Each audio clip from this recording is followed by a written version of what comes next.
السلام عليكم ورحمة الله وبركاته. بسم الله الرحمن الرحيم. الحمد لله رب العالمين. اللهم صل وسلم وبارك على رسولك سيدنا محمد وعلى آل سيدنا ومولانا മുഹമ്മദ്. വിശുദ്ധ ഇസ്ലാം അതെപ്പോഴും മിതത്വം പാലിക്കാൻ വേണ്ടി നമ്മോട് നിർദ്ദേശിക്കുന്ന മതമാണ്.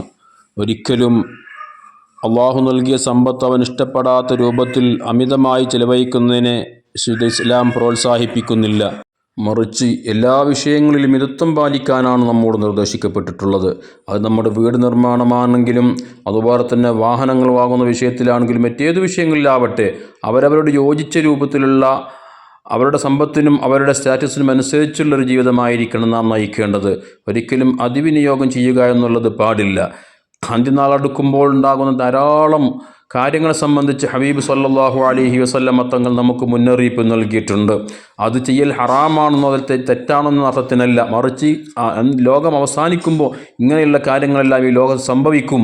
അത് സംഭവിക്കാതെ ഖിയാമത്ത് നാൾ സംഭവിക്കൂല എന്നാണ് ഹബീബ് സല്ലല്ലാഹു അലൈഹി വസല്ലം നമ്മെ ഓർമ്മപ്പെടുത്തിയത്. അതുകൊണ്ട് തന്നെ ചിന്തയുള്ളവർ, ബുദ്ധിയുള്ളവർ അത്തരം കാര്യങ്ങളിൽ നിന്നും വിട്ടുനിൽക്കാൻ, ഞാൻ അന്ത്യനാളിന് അടയാളമായി പോകാൻ പാടില്ല, ഞാൻ കാരണം അതുണ്ടാവാൻ പാടില്ല എന്നൊരു ചിന്തയാണ് നമ്മുടെ മനസ്സിലേക്ക് വരേണ്ടത്. ഹബീബ് സല്ലല്ലാഹു അലൈഹി വസല്ലം തങ്ങൾ പറഞ്ഞതായി ഇമാം ബുഖാരി റളിയല്ലാഹു തആല അൻഹു അവിടുത്തെ അദബുൽ മുഫ്രദിൽ ബഹുമാനപ്പെട്ട അബൂ ഹുറൈറ റളിയല്ലാഹു അൻഹുവിനെ തൊട്ട് ഉദ്ധരിക്കുന്ന ഹദീസിൽ കാണാം, ലാ തഖൂമു സഅതു ഹത്താ യബ്ന നാസു ബുയൂതൻ. ജനങ്ങൾ വലിയ വലിയ വീടുകൾ നിർമ്മിക്കുന്നൊരു കാലം ഇവിടെ സംജാതമാകാതെ ഖിയാമത്ത് നാൾ സംഭവിക്കുകയില്ല. ഇങ്ങനത്തെ വീടുകളാണ് യുശബ്ബിഹൂനഹ ബിൽ മറാജിലി. അവർ ആ വീടുകൾ നിർമ്മിക്കുമ്പോൾ അതിന് കൊടുക്കുന്ന കളർ, അതിന് കൊടുക്കുന്ന പെയിൻറ്റ്, അതിൻ്റെ മറ്റു രൂപങ്ങളൊക്കെ വസ്ത്രത്തിൽ കാണുന്ന നിറത്തിനോട്, വസ്ത്രത്തിൽ കാണുന്ന ചിത്രങ്ങളോട്, അത് ജീവനുള്ള വസ്തുക്കളതും അല്ലാത്തതുമായ പല വസ്തുക്കളുടെയും ചിത്രങ്ങൾ, അതിൻ്റെ രൂപങ്ങൾ പലരുടെയും വസ്ത്രത്തിൽ നമ്മൾ കാണാറുണ്ടല്ലോ, ആ രൂപത്തിലായിരിക്കും അവരുണ്ടാക്കുന്ന ആ വീടുകൾക്ക്, ആ വലിയ വലിയ മണിമാളികൾക്ക് അവർ പെയിൻ്റായി കൊടുക്കുന്നത്. ഇങ്ങനത്തെ ഒരു അവസ്ഥ ഈ ലോകത്ത് സംജാതമാകും എന്ന് വെച്ചാൽ മഹാന്മാർ ഇത് വിശദീകരിച്ച് പറഞ്ഞു.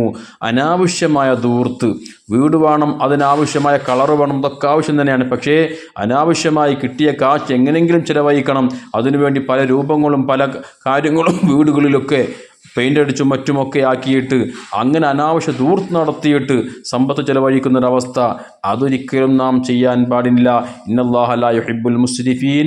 അതിവിനിയോഗം ചെയ്യുന്നവരെ, അമിതം ചെയ്യുന്നവരെ അള്ളാഹു ഒരിക്കലും ഇഷ്ടപ്പെടുന്നില്ല എന്ന് ഖുർആൻ തന്നെ നമ്മോട് പറഞ്ഞിട്ടുള്ള കാര്യമാണ്. അതുകൊണ്ട് തന്നെ എല്ലാ കാര്യങ്ങളിലും മിതത്വം പാലിക്കാനുള്ള ഒരു മനസ്സ് നമുക്ക് വേണം. നമ്മളെ ജീവിതം അള്ളാഹുവിന് മുമ്പിൽ ചോദ്യം ചെയ്യപ്പെടും. സമ്പത്ത് എവിടെ സമ്പാദിച്ചു, അതെങ്ങനെ ചെലവഴിച്ചു, ഇതിനൊക്കെ വ്യക്തമായി മറുപടി പറയേണ്ട ഒരു അവസ്ഥ ഒരു ദിവസം നമുക്കൊക്കെ വരാനുണ്ടെന്ന ബോധത്തോടുകൂടെ എല്ലാ കാര്യങ്ങളിലും വിശുദ്ധ ഇസ്ലാം നമ്മോട് നിർദ്ദേശിച്ച രൂപത്തിലായുള്ളൊരു ജീവിതം നയിക്കാൻ നമുക്ക് സാധിക്കുമ്പോഴാണ് യഥാർത്ഥ മുഅ്മിനായി, വിശ്വാസിയായി നമുക്ക് ജീവിക്കാനും അങ്ങനെ ഈമാനോടെ മരിക്കാനും സാധിക്കുകയുള്ളൂ.